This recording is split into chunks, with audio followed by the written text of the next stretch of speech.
frank, this is one of the biggest videos of them all.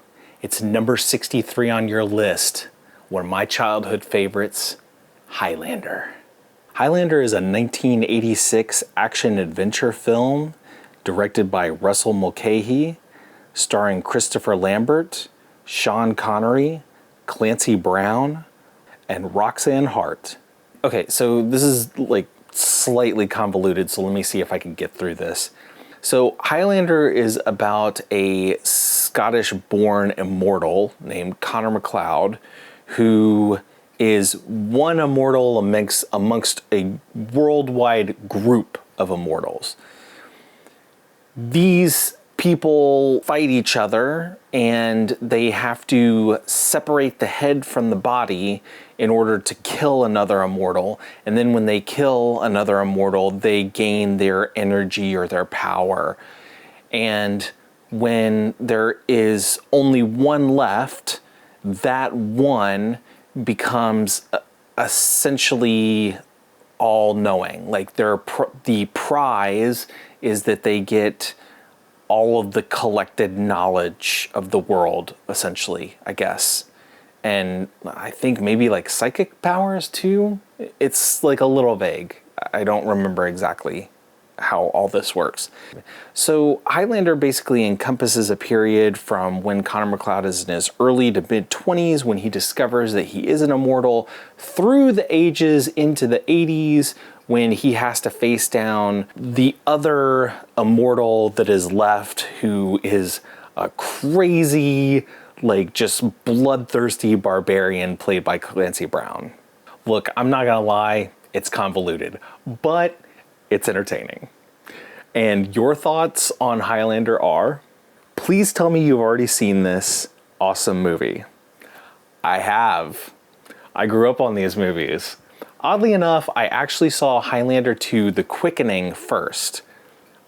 I don't know why. I think it was on TV or something, but somehow I saw Highlander 2 first, and then eventually I found the first Highlander and went back and watched that. It was even better, and then Highlander 3 came out, and it was horrible. And all of the other Highlander movies are garbage.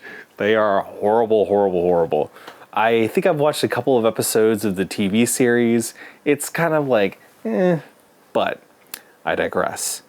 Highlander. This movie is not perfect. It has some problems, but it is very entertaining. I love it. I love Clancy Brown in it. He just goes all in on being a villain. He's amazing.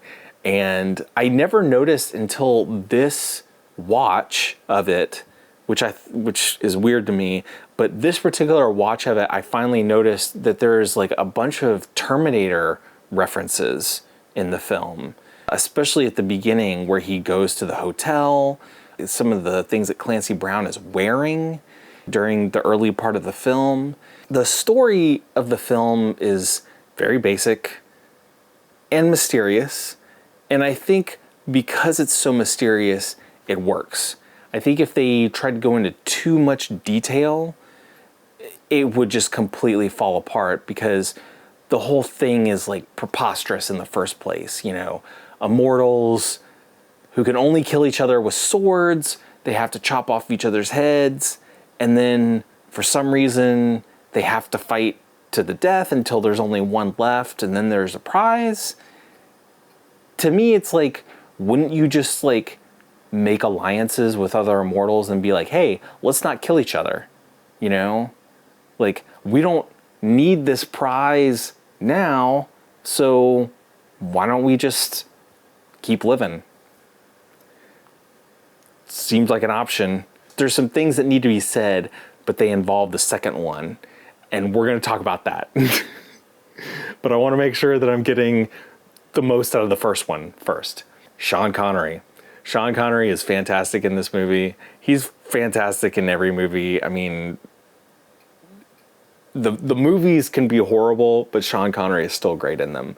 I love the way that Russell Mulcahy uses the backstory to intertwine with the current day time instead of doing a linear film where it's like, okay, he finds out he's immortal and then he does this and then he does that and we're going through time and, you know, A, B, C, D, E.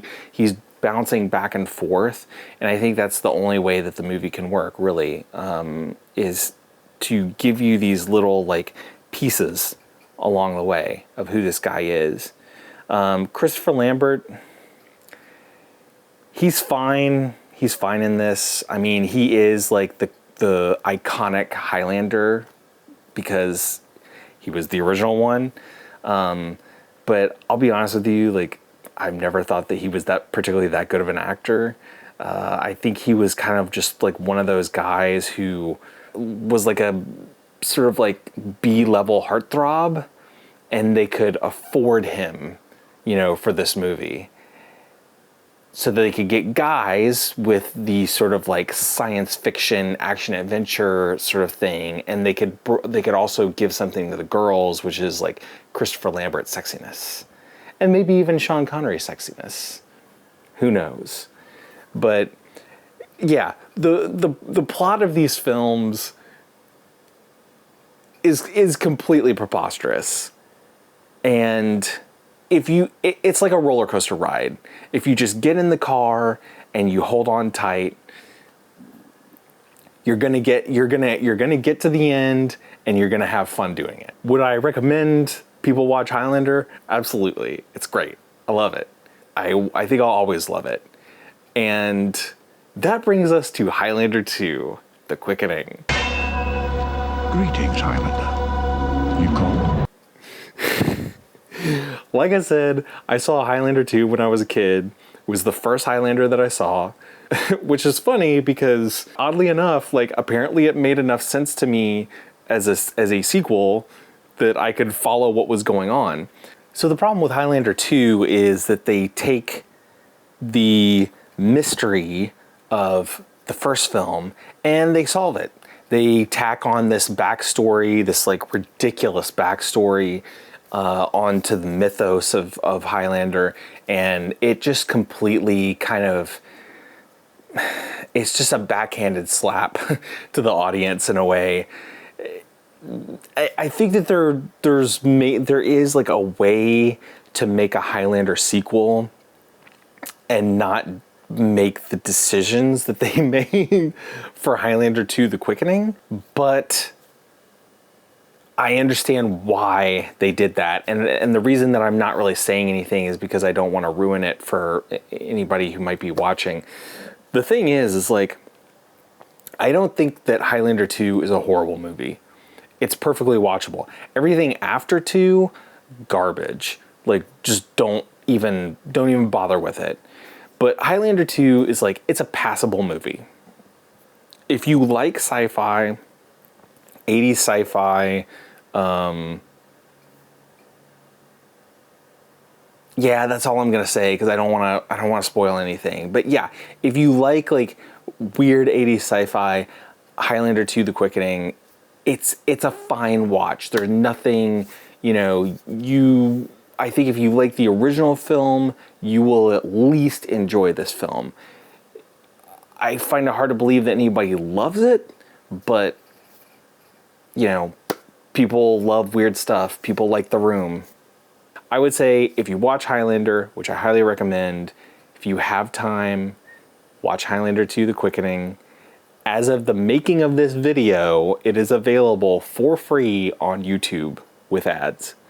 I don't think it's actually available anywhere else, and I looked, but it is available for free on YouTube.